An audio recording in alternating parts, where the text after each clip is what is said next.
Un abbraccio corale con vecchi e nuovi parrocchiani, sacerdoti confratelli, amministratori locali. Don Salvatore Bizimana, 49enne, sacerdote di origini burundesi, è stato accolto così nella parrocchia di Santa Maria Assunta a Certenoli. Ad accompagnarlo il vescovo Alberto Tanasini, che ha evidenziato le caratteristiche del sacerdote, capace di intessere relazioni forti. È capace di dialogo, di incontro, di occuparsi della gente, di intessere relazioni con loro, che mi sembra sia proprio quello che voi desiderate, e non mancherà di esercitare questa sua capacità nell'ufficio di parroco. Una necessità sottolineata anche da Don Bizimana nel suo primo intervento pubblico. Desidero che ci lasciamo guidare dallo spirito nelle relazioni umane e nella gratuità.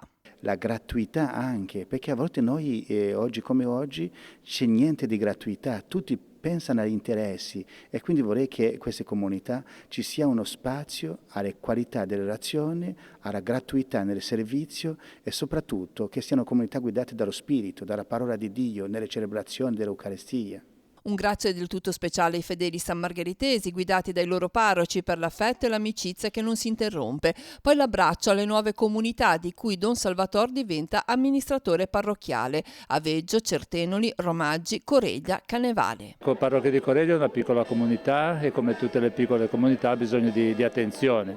E attenzione non è anche se i numeri sono quelli che sono, bisogna che comunque la vicinanza alle persone anziane deve essere fatta sentire, e ai giovani devono essere custoditi. Attirare i ragazzi, i bambini, perché saranno il domani della parrocchia, perché insomma noi siamo già un gruppo di persone che non siamo più giovanissime e abbiamo bisogno di persone giovani perché continuino a fare queste cose qua. Speriamo appunto che, dato le sue qualità, così di riuscire a coinvolgere anche di nuovo, di recuperare anche un pochino alcuni giovani che magari nel tempo si sono un po' allontanati dalla vita parrocchiale, e nello stesso tempo interagire anche con le altre 4 parrocchie che fanno parte della nostra nuova zona pastorale. Noi siamo un paese piccolissimo, siamo poco più di 40, fortunatamente ci sono 6 bambini e poi la prevalenza sono persone adulte, siamo dislocati in un luogo abbastanza difficile da raggiungere,